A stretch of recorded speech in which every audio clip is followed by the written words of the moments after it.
What are we looking for? Dogs. What's good, YouTube? It's your boy Bird, and we back on Bird's Eye View with it. Like always, appreciate the love and support. Please continue to like, comment, and subscribe. Stop what you're doing. Smash the like button, smash subscribe button. Hop in the comment section, comment whatever you want. Of course, I'm dropping daily bangers day by day. You know we got news of the day coming out of Colorado, and we're gonna jump right into it, dog. So of course, we back with another recap with this Colorado football program. As always, shout out Well Off Media, Reach the People Media, for providing us this phenomenal footage each and every day. Of course, we're gearing up for our bowl game, right? Still waiting to see exactly who we're going to play in the bowl game. I heard some rumbles about some possibilities that we can play in a different bowl other than the Alamo Bowl. I know the Alamo Bowl was the projected bowl by a lot of different people, but it's looked like we possibly may play in a different one. We'll see, right? Regardless, all of our players are going to play, right? We've already, nipped that in the bud. Nobody is sitting, so we're going to be having an opportunity to see our full squad play one last time. So of course that's going to be exciting to be able to see, and like I said, we'll see exactly where it'll be.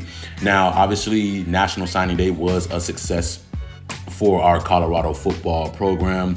We finished with a top 40 class. Of course, I dropped the National Signing Day video yesterday. I appreciate you guys for running that video up. If you haven't seen that, make sure you check that video out. Of course, this class here, right, I said a top 40 class, number 37 to be exact. Quality over quantity, and I love that, right? We only had 14 commits, which is the fewest amount of commits out of anyone that's ranked in the top 50, really out of anyone that's ranked in the top 70, but out of anyone that's ranked in the top 50, that's the fewest commits at 14, and we're still in the top 50. Like I said, we're at 37, so we're in a good spot here. Obviously, we're going to attack the transfer portal as well, so that 37 number is going to go up. Our overall class is going to definitely rise because we're going to have a top 3 transfer portal class. We're going to hit that transfer portal, like Coach Brown said, we're going to hit that transfer portal like never before, so you already know what time it is with that. So we're at the 4th best class in the Big 12. Again, the fewest amount of commits, still top 5 class in the conference. Still a top 40 class, number 37. And now, of course, really, if we being honest, though, like this class ranking really could be higher because as you see, there's no 5-star technically, right? Of course, they dropped Juju down to a 4-star. They dropped some of our 4-stars down to 3-stars too. Once your player rating hits a 90, you're considered a 4-star. We got like 3 of our guys sitting at 89 right now, man. You know how I go. But so our class ranking could honestly be higher, but it is what it is. We know what we got, and we know the talent that we're bringing in. And of course, we got Quentin Gibson, who's ranked as a 3-star. If Quentin Gibson is a 3-star, he is the best 3-star in the country.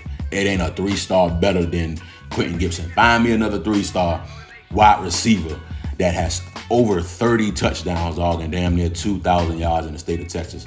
You find me another 3-star wide receiver like that. So if Quentin Gibson, the 3-star, we got the best 3-star player in the country. So, I mean, it's going to be fun to watch this class, right? Gel, grow, develop, along with the talented young men that we have coming back next season as well. Obviously, the all Big 12 honors came out yesterday as well. We had 13 of our Colorado Buffaloes make all Big 12 in some form or fashion. And of course, we're going to start at the top. Obviously, Travis Hunter, Defensive Player of the Year. I mean, what an unbelievable performance that he was able to put on all season, right? When you look at, of course, he had 31 tackles, 11 PBUs, which tied for first in the Big 12. He had 4 interceptions, that tied for second in the Big 12. He had 15 passes defended, which ranked first in the Big 12. And you got to think about it. There's been multiple games this season where he didn't even get a target.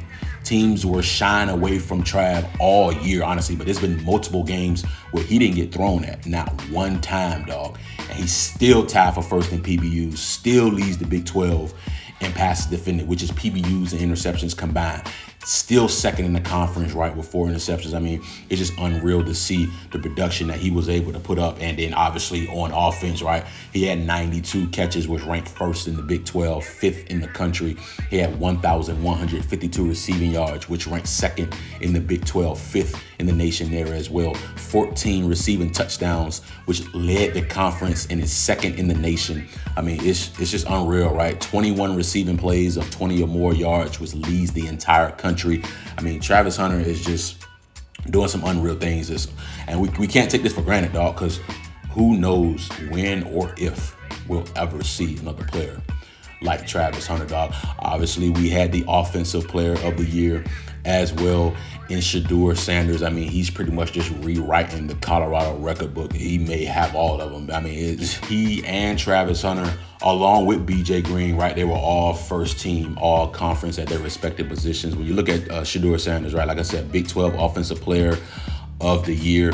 He ranks pretty much first in every category, every passing category in the Big 12 conference. You look at yards per game, completions, completion percentage, touchdowns, passing efficiency. I mean, he's first in the conference in every major passing category. And he ranks first in the nation in completion percentage. He's second in the nation in completions, third in the nation in passing yards, second in the nation in passing touchdowns. I mean, unreal regular season, dog. 338 of 454 for 3,936 yards. He'll surpass 4,000 yards after our bowl game. Again, 35 touchdowns, only 8 interceptions, QBR of 169.2. As far as like the records that he's broken this year, he set the new Colorado record for passing yards in a season. He's also set the record for the most completions in a season as well. And he has the record for the most passing touchdowns in the season, along with the most touchdowns responsible for. Obviously, he had 4 rushing touchdowns as well. So he has a total of 39 total touchdowns this season. The completion percentage record, he's going to break that, right? He has his own record. So he had the record last year, setting it at 69.3. Again, he's at 74.4, which is number 1 in the country. So he's going to break his own record there. And his quarterback rating is 169.2. And he's on track to break his own record there too. Last year, he was at 152.7, which was a school record. And like I said, he's 17 points higher than that now. So he's going to break his own school record there. I mean, it's unreal to see, right? You have the Offensive Player of the Year and the Defensive Player of the Year in the same season. Pretty special to see, right? That's something that's only happened 2 other times in Colorado history, right? With Darian Hagan and Alfred Williams.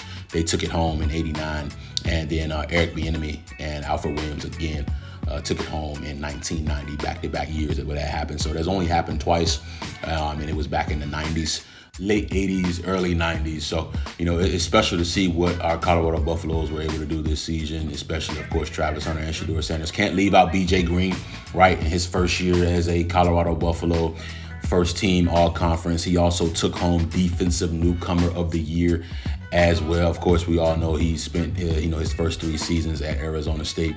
When he transferred into Colorado, I mean, he made an immediate impact, right, on our defensive line, finishing with 30 tackles.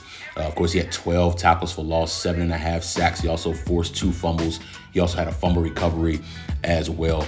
He finished second in the Big 12 and 29th in the country in sacks. He didn't even have a sack his first 4 games. He heated up, though. Like, once he got his first, it was like a shock when he smelled blood. I mean, he really put it together. Of course, he finished the last 8 games of the season, right? He finished with 7 sacks the last 8 games of the season. I mean, he's done some great things this year. He's a pro for sure. I mean, he ended the season ranked 3rd in the Big 12 in tackles for loss. So, kudos to BJ Green. He's the first player to win Defensive Newcomer of the Year since Jordan Dyson did it in 2004. So we took home 3 Conference Player of the Year type awards, which ties a school record for the most in the season done since 1990. Again, Travis Hunter, Defensive Player of the Year. Shadur Sanders, Offensive Player of the Year. BJ Green, Defensive Newcomer of the Year.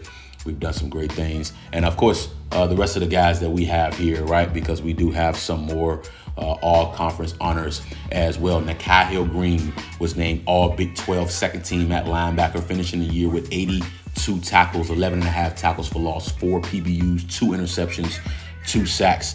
He ranked 13th in the conference in tackles, 5th in solo tackles, and 4th in tackles for loss as well. Of course, there were 9 other players that were named All Big 12 honorable mention, pretty much like third team in a sense.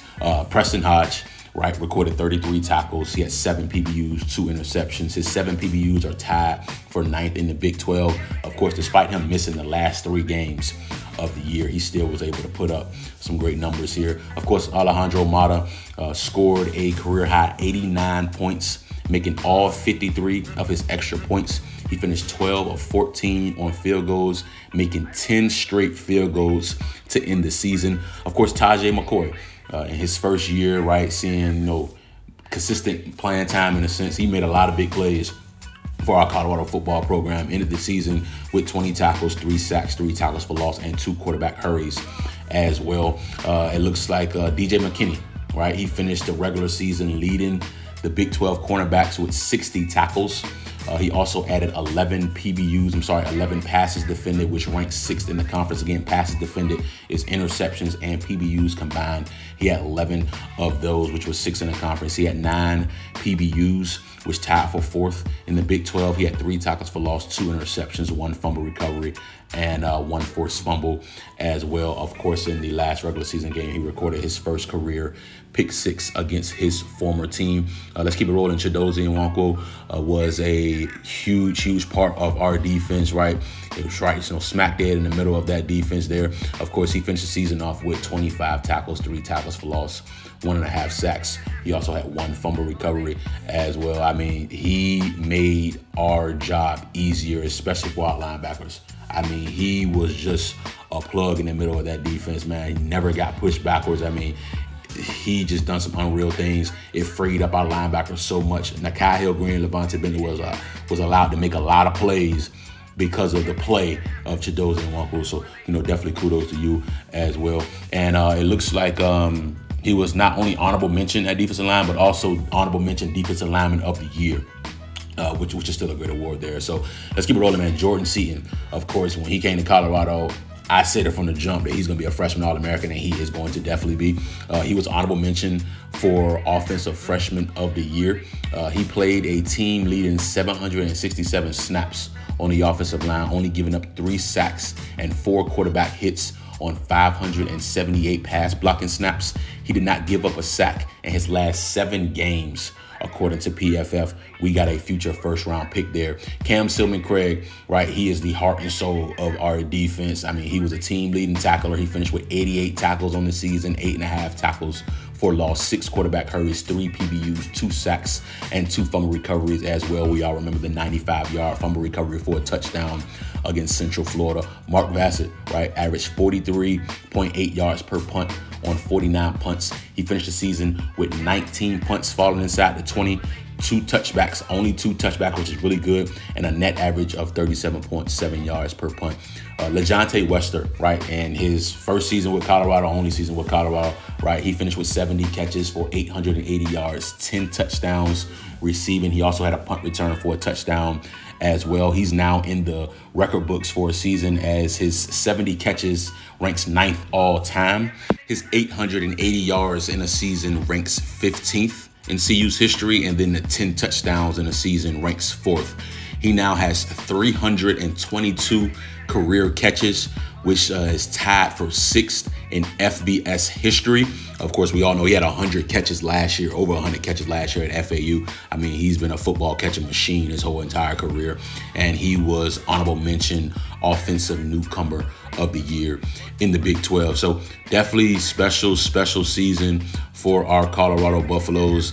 Along with the Big 12 honors, right, Shadur was also named a finalist for the Manning Award, which will be announced and given out during the College Football Playoff National Championship in January. So we can, very well see Shadur win another award as well, rightfully so. Like I said, this has been a special season, right? We still got to cap it off with one more victory so we can go ahead and secure a 10-win season, and I believe we'll do so. But I can keep it long. I just want to bring you guys on the phenomenal update. Please continue to like, comment, and subscribe. Bird's Eye View, man.